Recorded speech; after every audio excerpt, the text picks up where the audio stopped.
What is philosophy? What is its nature and scope, and how we do philosophy? This is my topic for today's lecture. What is philosophy?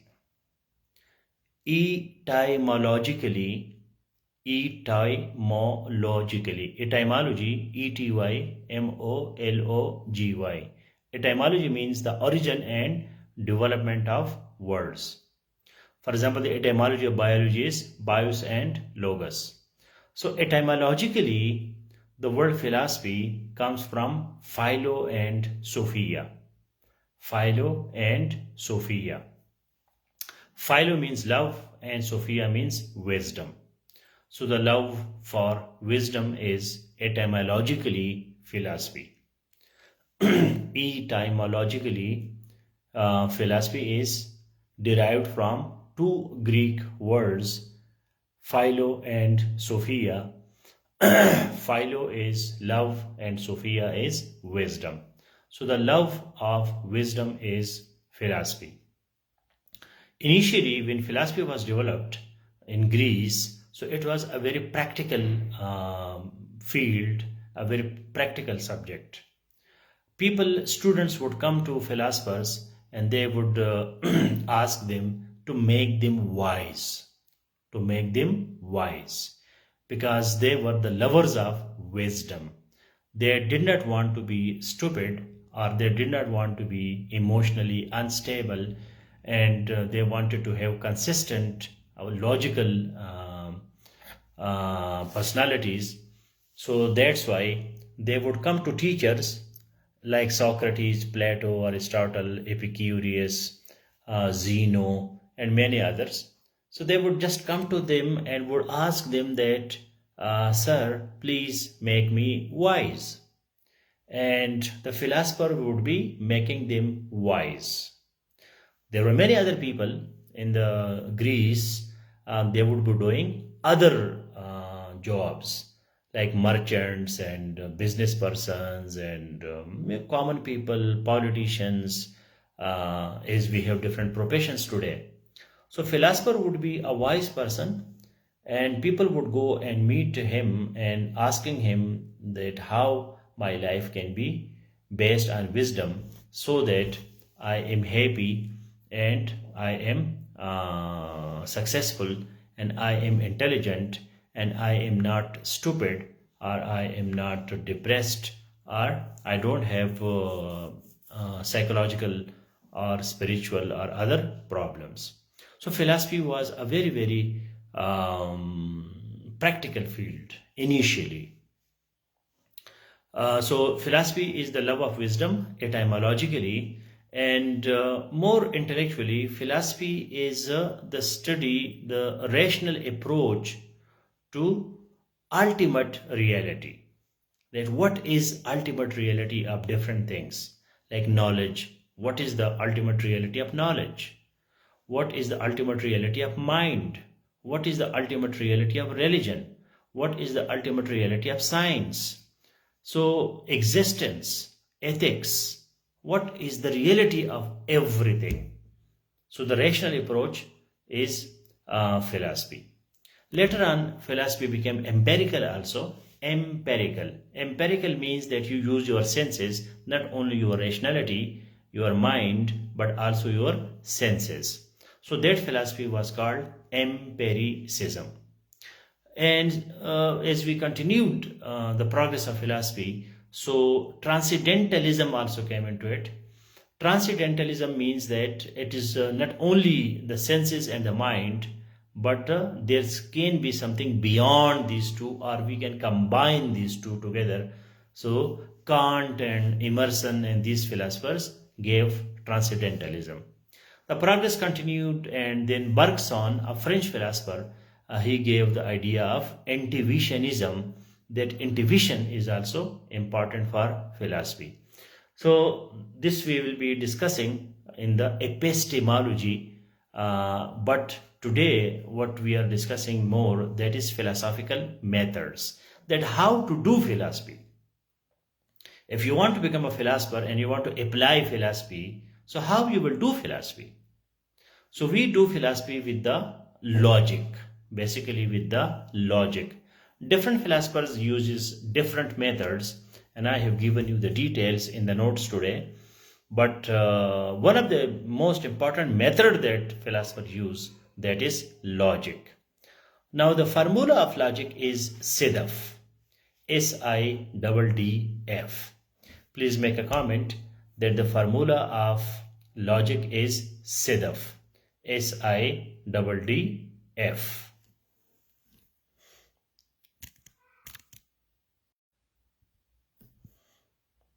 Formula of logic is SIDF, SIDDF.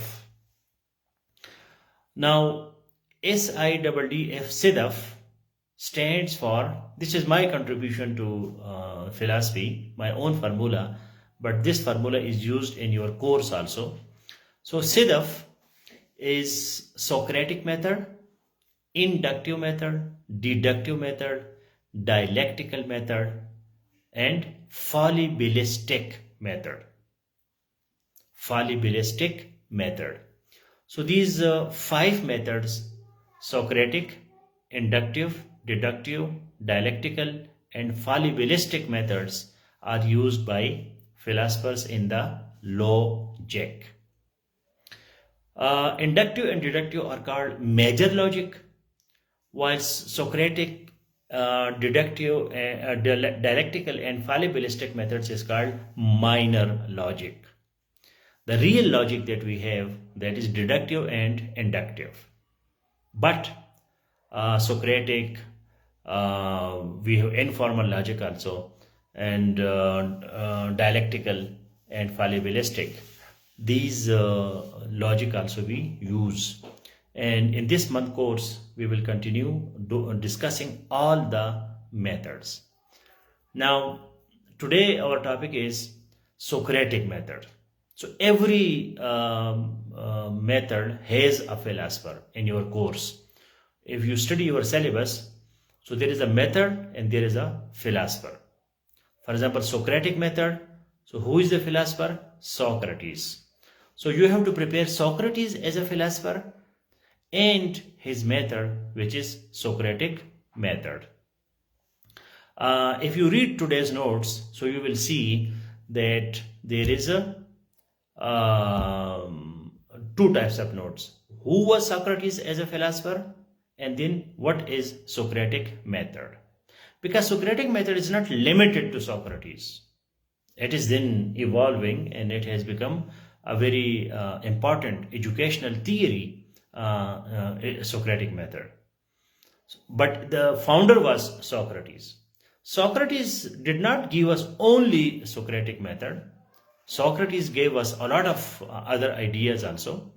But one of the important contribution of Socrates was Socratic method.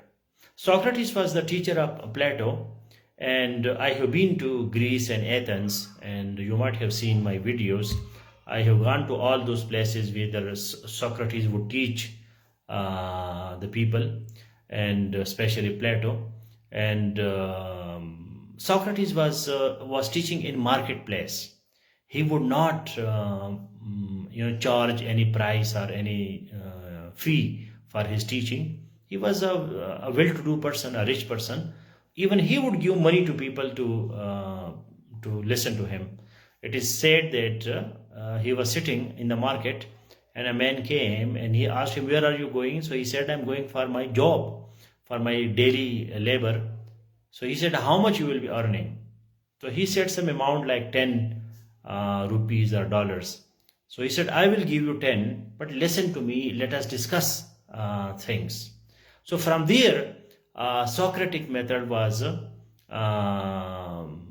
evolved. I have given you a video in this group, I think, in which there is a TV newscaster talking to Socrates, a very beautiful news simulation or drama type video, where you can see how Socrates talks and defends his ideas. So Socrates is a very interesting figure in history, and also we have our sympathies and our sentiments with him because he was killed because of his ideas. He was given death sentence. So Socrates is a very natural and he's the beginner, the start of the formal philosophy. That's why he has a very attractive kind of image. Every person, when he or she talks about Socrates or reads about Socrates, so there is a special sentiment for Socrates. What is Socratic method? In simple language, Socratic method is questions answers. Questioning and answering is Socratic method. Questioning and answering. Critical thinking. Socrates is the founder of critical thinking. The founder of critical thinking is Socrates. If you Google who was the founder of critical thinking, so Socrates will come to you that he founded the institution of critical thinking. And the first step of critical thinking is curiosity. Curiosity is asking questions. Very few people can ask questions. Most of the people, they are just listeners or readers, and they don't challenge, they don't ask questions, they don't do debates. Now, the teachings of Socrates were recorded by Plato. And all the books of Plato are in the shape of dialogues. Beautiful dialogues. Please Google it and YouTube dialogues of Plato, and you will see Socrates a very active character in all the dialogues of Plato, and very interesting dialogues are there, talking about very important aspects of our lives. So please Google it, dialogues of Plato. And in the dialogue of Plato, one of the interlocutor means one of the participant of discussion is called interlocutor. So usually one of the interlocutor is Socrates. Socrates is one character, and then there are other characters, and they are discussing different things like what is justice, what is truth, what is life, what is happiness, and all these basic things they have. What is politics, who can be a good king, and what is soul, what is the future of soul, if somebody dies, what happens to soul, and all these questions are there in the Plato dialogues. One of the most famous dialogue of Plato is Republic. So Plato and Socrates, they were in the favor of discussion, debates. It was not like writing a book. It was not like me that I am delivering a lecture and you people are just sitting there. Because some people, they are teachers and the other are students. And Socrates said that no, there will be only dialogue. That he would sit and they would ask questions and answers. Now the purpose of the questions and answers was not to win the argument, that one should be the winner and the other should be the losers, as the people do in polemics. Polemics. Polemics are apologetics. That is a different thing. Apologetics and polemics is munazira. In munazira, apologetics or polemics, two groups come together, or two persons come and they argue, and one win and the other loses. This is not Socratic method. The purpose of Socratic method is to establish the truth. We dialogue, we talk to each other, we ask questions and answers, but the purpose is not that I defeat you and I win. No. The purpose is to establish the truth. So then at the end, both are happy. They ask questions, for example, what is education?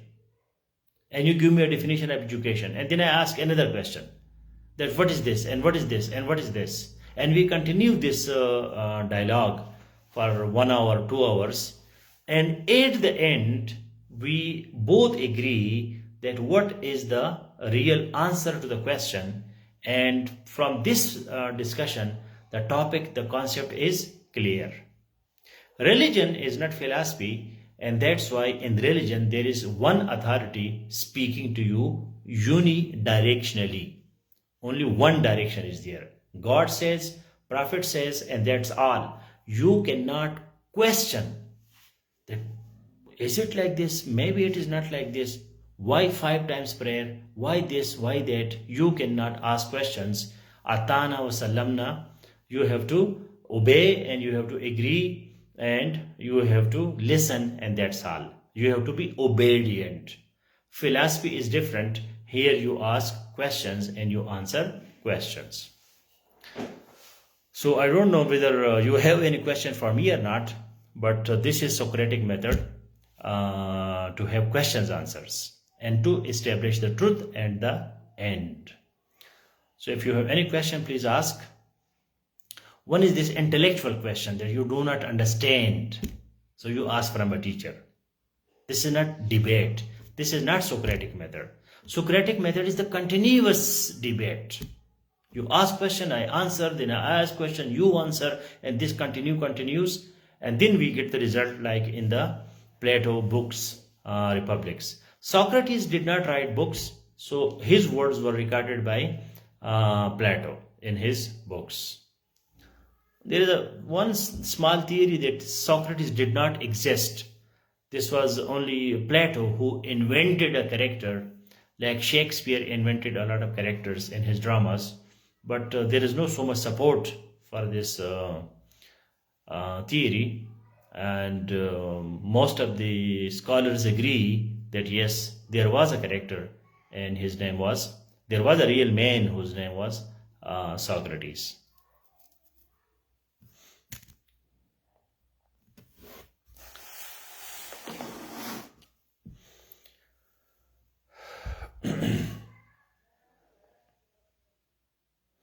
So whether I don't receive your comments or you have no question, all the best, good night. And if you have any question, you can still write as a comment and I will take me and I will respond to that in the written form. Read the notes, read the notes. The notes will give you a very clear picture of everything. In lecture, you understand the topic, you have some idea about the topic, but when you read the notes, you are preparing yourself for examination. You read the notes, you understand it, and then when you sit in examination, you are able to write.